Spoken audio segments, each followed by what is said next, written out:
கர்த்தரும் இரட்சகருமாகிய இயேசு கிறிஸ்துவின் அற்புதமான நாமத்தினாலே உங்கள் ஒவ்வொருவரையும் வாழ்த்தி இந்த புதிய நாளிலே கர்த்தருடைய ஜீவனுள்ள வார்த்தையை உங்களோடு கூட பகிர்ந்து கொள்ளும்படியாய் தேவன் கொடுத்த இந்த நல்ல நாளுக்காய் நான் தேவனை ஸ்தோத்திரிக்கிறேன். லூக்கா 11:34-35. கண்ணானது சரீரத்தின் விளக்காய் இருக்கிறது. உன் கண் தெளிவாயிருந்தால் உன் சரீரம் முழுவதும் வெளிச்சமாயிருக்கும். உன் கண் கெட்டதாயிருந்தால் உன் சரீரம் முழுவதும் இருளாயிருக்கும். ஆகையால் உன்னில் உள்ள வெளிச்சம் இருளாகாதபடிக்கு எச்சரிக்கையாயிரு.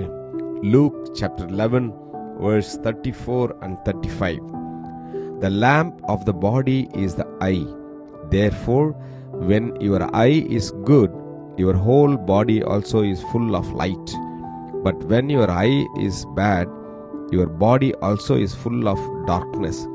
Therefore, take heed that the light which is in you is not darkness. Amen. கர்த்தருடைய நாமம் மகிமைப்படுவதாக.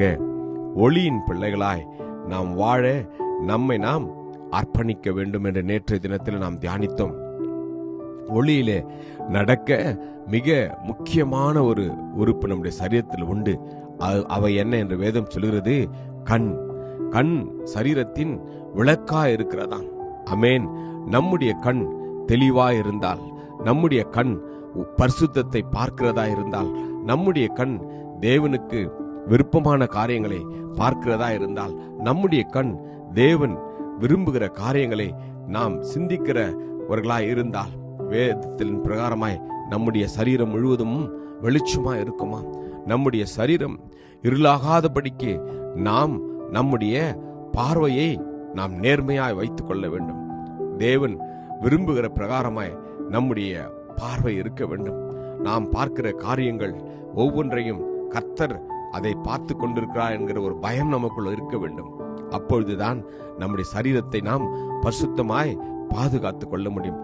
கண்ணின் பார்வையினால் தான் உடல் முழுவதும், உடலில் இருக்கிற ஒவ்வொரு பாகங்களும், ஒவ்வொரு அவயவங்களும் அது கண்ணின் பார்வையின் மூலமாகத்தான் அதற்கு பொல்லாத காரியங்கள் செய்ய இருதயத்தின் மூலமாய், சிந்தையின் மூலமாய் கண் பார்வை தூண்டப்படுகின்றது.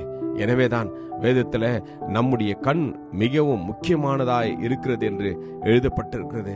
நம்முடைய கண்ணை, நம்முடைய ஐம்புலன்களையும் கர்த்தருடைய இரத்த கோட்டைக்குள்ள நாம் ஒப்பு கொடுப்போம். கர்த்தர் நம் ஒவ்வொருவரையும் அவருடைய இரத்தத்தினால நம்மை பரிசுத்தப்படுத்த நாம் அர்ப்பணிப்போம். கண்களின் ஒளி இருதயத்தை பூரிப்பாக்கும், நற்செய்தி எலும்புகளை புஷ்டியாக்கும் என்று வேதம் சொல்கிறது.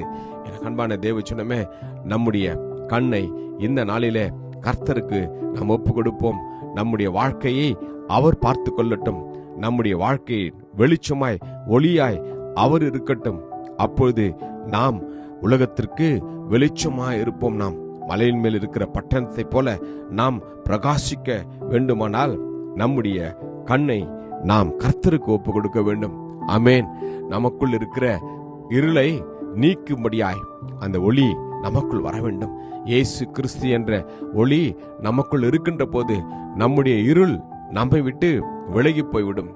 ஒளி உங்களோடு இருக்கையில் நீங்கள் ஒளியின் பிள்ளைகளாகும்படிக்கு ஒளியின் இடத்திற்கு விசுவாசமாயிருங்கள் என்றார். இவைகளை இயேசு சொல்லி அவர்களை விட்டு மறைந்தார் என்று நாம் வாசிக்கிறோம். கர்த்தருடைய சித்தத்தின் பிரகாரமாய் அவருடைய ஒளியிலே வாழ்கிற பிள்ளைகளாய் நம்மை நாம் அர்ப்பணிப்போம். முற்காலத்திலே நாம் அந்தகாரமாயிருந்தோம், இப்பொழுதோ கர்த்தருக்குள் வெளிச்சமாயிருக்க வேண்டும், வெளிச்சத்தின் பிள்ளைகளாய் நடந்து கொள்ள வேண்டும் என்று வேதத்தில் நாம் வாசிக்கிறோம். இந்த நாளிலே நாம் ஒவ்வொருவரும் நம்முடைய இருதயத்தை ஒப்பு கொடுப்போம். கர்த்தருடைய சித்தத்தின் பிரகாரமாய் ஒளியின் பிள்ளைகளாய், வெளிச்சத்தின் பிள்ளைகளாய் வாழ நம்மை நாம் ஒப்பு கொடுப்போம். கிருபையும் இரக்கம் நிறைந்த நல்ல தகப்பனே, இந்த நல்ல நாளுக்காக உமக்கு நன்றி அப்பா. தகப்பனே, நாங்கள் வெளிச்சத்தின் பிள்ளைகளாய் எங்களுடைய சரீரம் இருளாகாதபடிக்கு நீர் எங்களோடு கூட இந்த நாளில் உறவாடினதற்காக, நீர் பேசினதற்காக உமக்கு நன்றி அப்பா. அர்ப்பணிக்கிறோம். வார்த்தையை நம்பி அர்ப்பணித்த ஒவ்வொருவரையும் உம்முடைய கிருபையின் கரம் தாங்கட்டும் அப்பா. பொறுப்பெடுத்துக் கொள்ளும், வழிநடத்திடலும். மீட்பர் இயேசு மூலம் ஜெபிக்கிறோம் ஜீவனுள்ள நல்ல தகப்பனே. ஆமென். God bless you. Jesus loves you.